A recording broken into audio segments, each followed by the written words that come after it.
let me just. So, all right, cool. We've done a bit of background on you. Let me just kind of flip the speed a little bit. All right. Couple of questions for you. Yeah. Uncircus related. All right. Great. Yeah. What is love? Baby, don't hurt me. What is love? Wow, that's a big change. Yeah, definitely. That's just how I like to do it. We don't ease it in at all. Not at all. What is love? I don't know. I mean, I feel like, does anyone know? We all like to explain it, but I don't know if anyone really knows.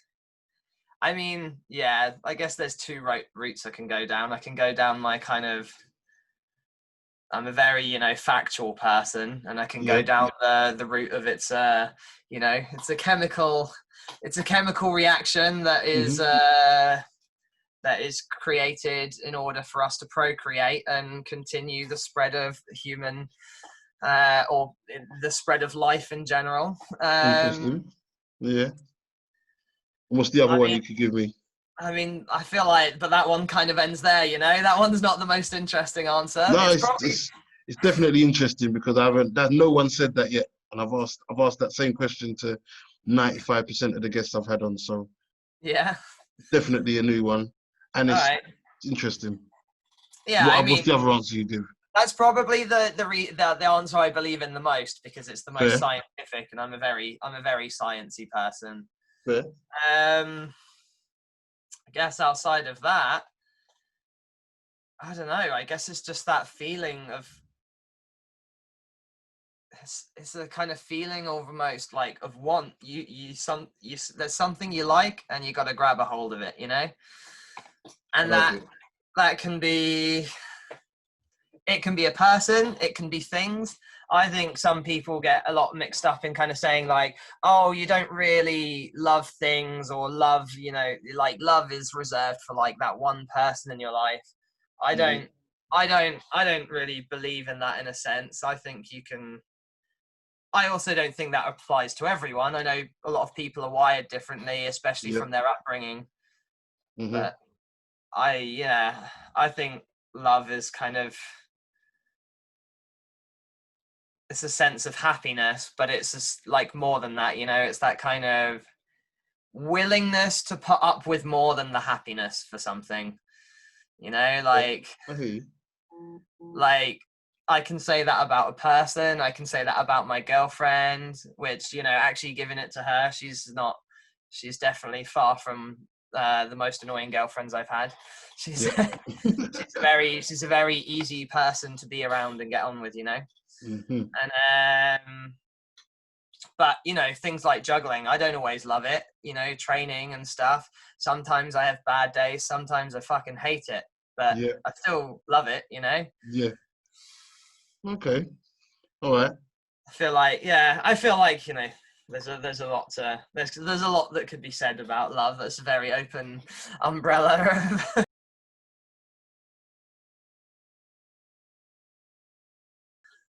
What is forgiveness? What is forgiveness?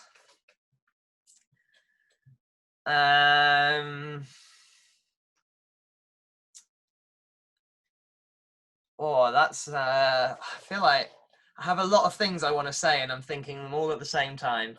I guess there's a certain sense of is like putting someone else or something else above your own needs. Yep.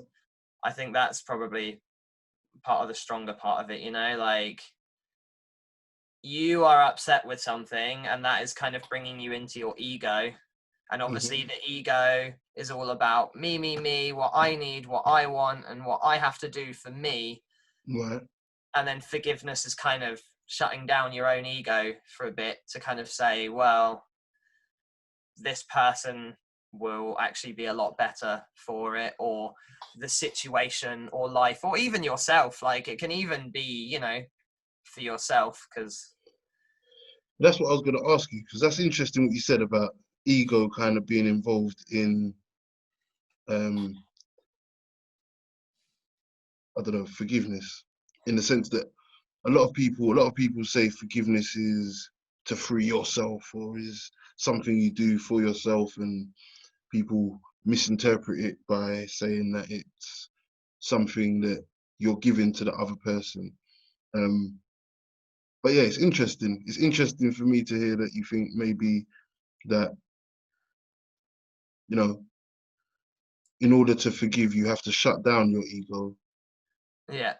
Because I think you perceive forgiveness similarly to me, which is rare, Okay. because a lot of people see it in the way that I described it before. And I think you're right. I think in order to forgive someone, you do have to shut down your ego Yeah. and almost see it as a gift that you're giving to that person. Yeah.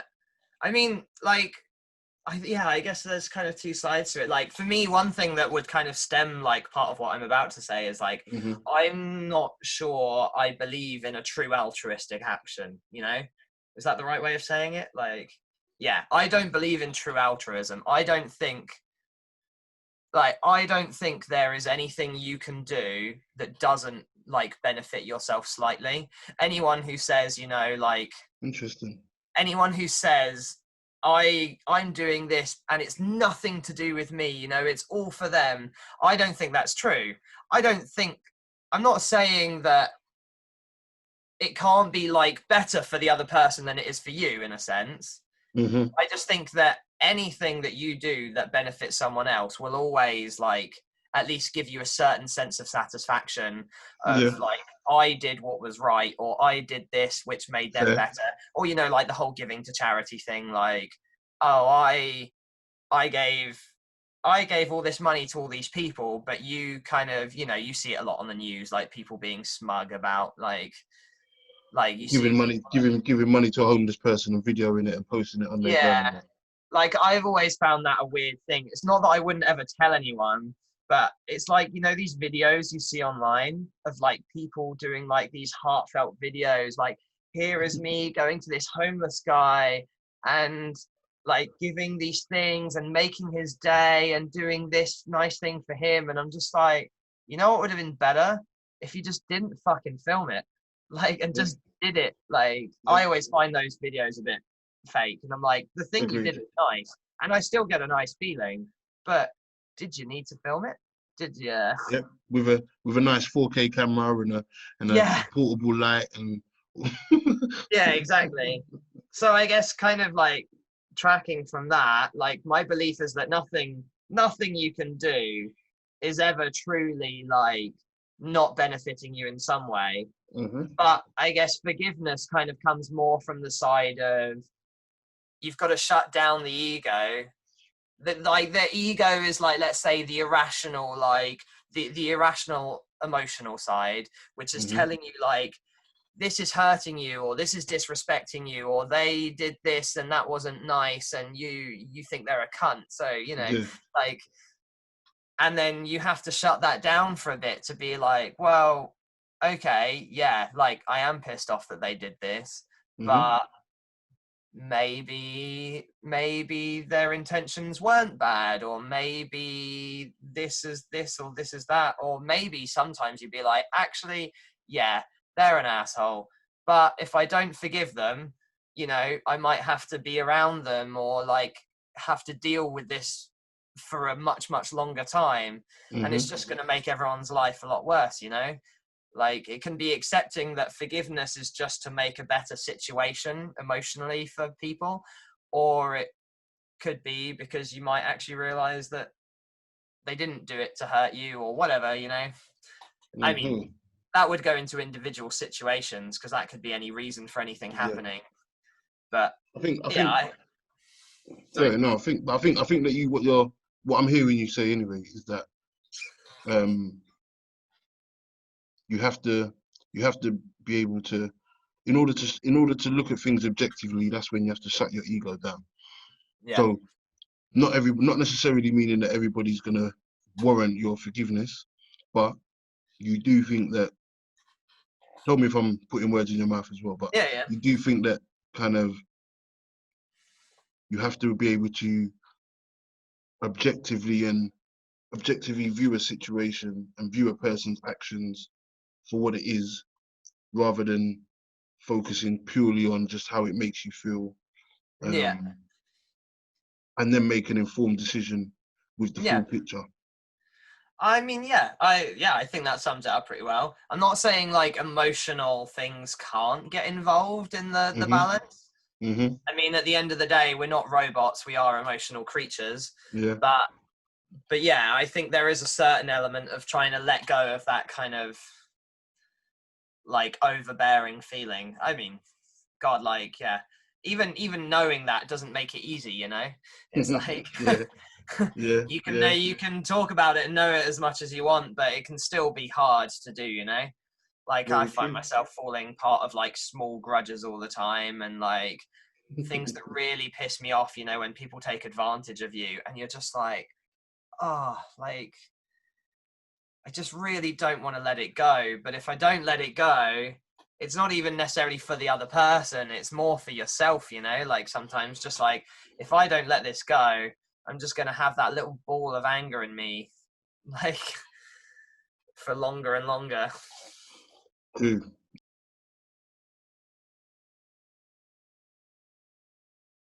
Are you much of a reader? I'll probably say more on the side of no. Okay. Not, do you have a favorite book? I'm looking for a recommendation. Probably my cooking books. What you're a cook, yeah? Yeah, I like my cooking. All right, so there we go. I'm a big fan of cooking. Okay, let's edit it up then. Let's change the question. I mean, I don't mind talking about reading. I just I don't read fiction, you know? Like I've just started reading fiction. I've never got into it, never stuck with it. Like if you could see my bookshelves here, it's like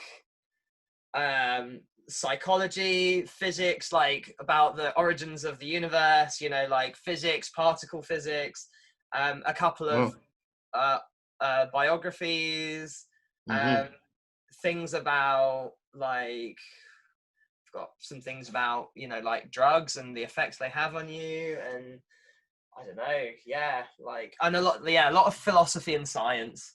Right, so there you go. Sounds like you've got a decent book collection. So give me a recommendation. As we don't know each other greatly, but we've spoken for probably an hour now. So from your great deductive skills of the kind of person I am, what book would you say I have to read that's on your bookshelf right now? That is actually that's one I really enjoyed. I'm just taking a stab because I'm not one of these. I don't have a favorite book, or I'm not like one of these people to push a book on someone. Yeah, I never have done. But I feel like one of the ones that's just kind of like I've seen and it's come to my brain right now was like, this is your brain on music. Maybe I'm saying that because I met you at a gig, you know. Maybe. And it's kind of like it's a book about the psychology of music and what it does to you. Not you know, yeah, it's kind of more about what goes on in your brain when you hear music, and why it makes you feel happy and why you connect, you know, emotions to songs. And I think that's a good shout, because me and my friends, we debate about it a lot, about a lot of the times how influential music can be to your mood, and how I've never understood how someone can, I don't know. I had a friend in school that he broke up with his missus and he went home and listened to sad music for a whole day, and I was just like, why would you want to compound the sad feeling? I don't understand. Like, would you want to listen to happy music and get you out of it? So I do think music plays a big role. The thing is, though, I understand that, but I actually would kind of do the same. I think there's like, I don't talk to the guy anymore, so I can't ask him. Okay. Just be like, yo, why are you sad? No, I guess it's kind of I think sometimes part of it is maybe a not wanting to move on or not ready to move on, you know, like it depends what the situation is. Like, let's take a typical sad situation, a breakup. Like that's kind of that's the thing that everyone experiences that is evidently sad unless you're a psychopath. I think sometimes there's a certain element of I don't not want to feel sad. Do you know what I mean? Like I don't want to brush past the emotions. Like there is a point at which you want to do that. And I think there's a point at which, you know, sadness leads into depression and can become like more of a thing, you know? But I think when I'm sad, like for the most part, you know, I can be sad. I've been sad for days. I've been sad for a week, maybe a month, but I generally know that there's like an end to it. And sometimes when I'm in it, I want to, you know, I don't want to disregard that emotion. We all want to be happy, but I wouldn't be happy if I wasn't sad too, you know? Like I hear that. That's that. You sound very evolved. Sound like an you know, I don't enlightened want to being. sound like I also spend. I generally feel like I'm a pretty happy person. I don't spend a lot of time held up crying and listening to I don't know. But yeah, there's nothing. But to me, I think I get what you're saying. But sometimes it's nice, like I have nostalgic sad songs that I enjoy listening to. Does that make sense? Like It kind of does. Like I know. Like, I don't know, especially girls, I'd say more than guys. Like, I know people who have that whole kind of like, you'll put a song on and they'll be like, oh, turn this off. Like, this is the worst thing ever. This reminds me of my ex-boyfriend. And you just be like, can it not be like, I don't know how to describe, like happy sad, you know, this kind of like. Can't it remind you of even though the situation's a sad situation or a bad situation, obviously when that song must have invoked some decent feelings in you at some point. Yeah, like it should have had happy feelings at some point. Like it can kind of be bittersweet, you know? Like, and nonetheless, like for me, like nostalgia is a really big feeling, like especially with like music and smells. Like I really attach a lot of things like to nostalgia.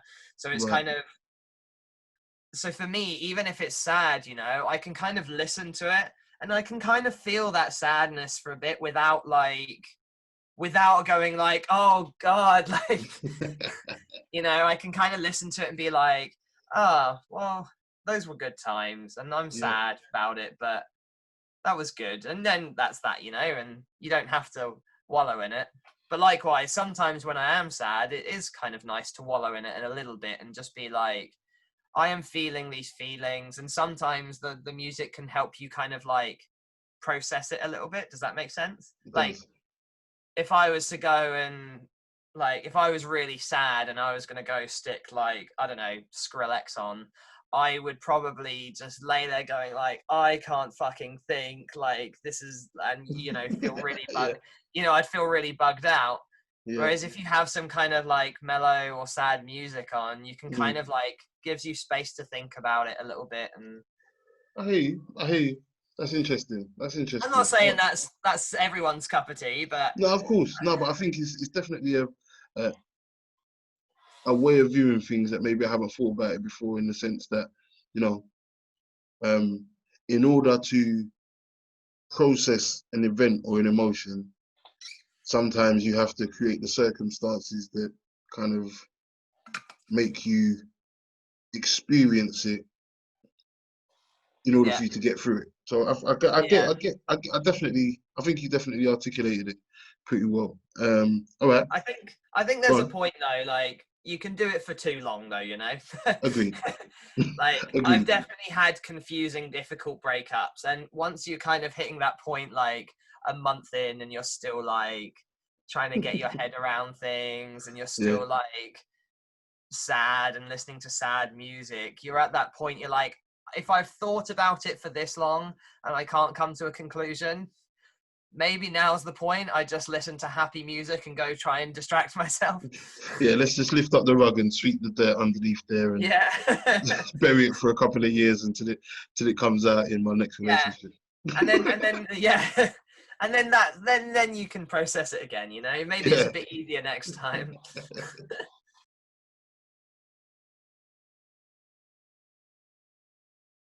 Tell me your biggest success and your biggest failure. My biggest success and my biggest failure. Well, it's a very good. It's a very good question. I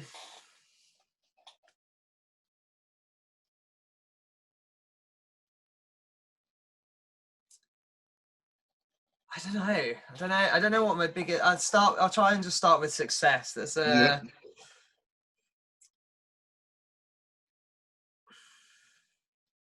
I don't know how to measure this really. Like, honestly, like I'm probably like one of these people that measures it day by day. So sometimes it's just a miracle, you know, that I get out of bed before midday when I don't have anything to do.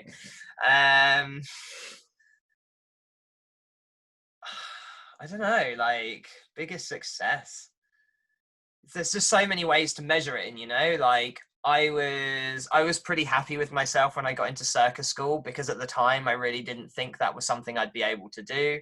Right. You know, but then obviously since then there's always been like mile markers of things, you know, like, oh, I'll never be able to do this trick or this something, and then you know, and then eventually I do it, and that's I feel like I've been through a lot of them though, so it's hard to say what the one was. Well, do you think?